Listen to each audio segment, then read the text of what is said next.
તો નમસ્કાર જોર સાથીઓ, હું ગમાર રાહુલ. 2 દિવસ પહેલાં મારા વોટ્સઅપ ઉપર મને એક મેસેજ આવે છે અને આ મેસેજ મીરાવાસ ગામના રાજુભાઈ બેગડિયાનો હતો. અને રાજુભાઈ બેગડિયા અત્યારે હાલમાં મહેસાણા ખાતે ઓએનજીસીમાં એક ડ્રાઈવર તરીકે નોકરી કરે છે. અને એમને કીધું કે મને રાહુલભાઈ, મેં તમારો વિડીયો જોયો ઝાડ વાવો અને વરસાદ લાવો એનો. એટલે મને યાદ આવ્યું અને મને થયું કે હું તમારા સુધી મારા મનની વાત પહોંચાડી દઉં. આ મનની વાતમાં રાજુભાઈએ કીધું કે મેં અલગ અલગ ઝાડના 10,000થી પણ વધારે બીજ ભેગા કર્યા. માટી અને છાણિયા ખાતરને મિક્સ કરી એમાં 2-3 બીજ મૂકી અને લાડુ તૈયાર કર્યો. અને જ્યારે વરસાદ આવ્યો ત્યારે અમે એક પ્રોગ્રામ ગોઠવ્યો. અને વરસાદ આવ્યો ત્યારે પ્રોગ્રામ ગોઠવ્યો અને આ પ્રોગ્રામમાં આખું ગામ ભેગું થઈ અને જે પડતર જમીન હતી, જે ડુંગરાળ વિસ્તાર હતો, એ ડુંગરાળ વિસ્તારમાં આ લાડુને ફેંકી દીધા અમે. અને રાજુભાઈના મનની વાતમાં એ પણ કીધું કે મીરાવાસની ટીમ સાથે અમે ડુંગરને હરિયાળો બનાવવાની કોશિશ કરેલા છીએ અમે.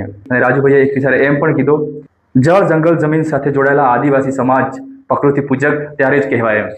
રાજુભાઈએ એમ પણ કીધું કે આદિવાસીનું અસ્તિત્વ એક જળ જંગલ જમીન સાથે જોડાયેલું છે અને જળ જંગલ જમીન ના હશે તો આદિવાસીનું અસ્તિત્વ પણ ખતમ થઈ જશે. અને એટલે જ હું મારા તરફથી કોશિશ કરીશ કે હું મારા જળ જંગલ જમીનને મારા આવનારી પેઢી માટે હું બનાવીને રાખી છે. તો આ રાજુભાઈના વિચારો હતા અને રાજુભાઈના આ વિચારોને હું દિલથી ખૂબ ખૂબ જોહારવાળા અભિનંદન આપીશ. પણ એના પહેલાં એમના મા બાપને અભિનંદન આપીશ, કેમ કે હર મા બાપના ખોળેથી આવો દીકરો પેદા નહીં થતો. એટલે રાજુભાઈના મા બાપને મારા તરફથી જોહારવાળા અભિનંદન. જે બ્રહ્મા, દાતા, પોશીના, હળાદ તાલુકાના આપણા આદિવાસી સમાજમાં ઘણા એવા બધા ગ્રુપો છે. આદિવાસી સાર્વજનિક સેવા ટ્રસ્ટ, કેડીપી સેવા ટ્રસ્ટ, હળાદ Birsa Munda group, SK group, BK group, આદિવાસી કર્મચારી ગ્રુપ. અગર આ ગ્રુપો દ્વારા આવા નાના મોટા કાર્યક્રમો કરવામાં આવે અને લોકોને જાગૃત કરવામાં આવે, इस मट्टी और खाद से उस बीज की प्रोटेक्शन होती है. हम बनाने जा रहे हैं 1000 बॉल.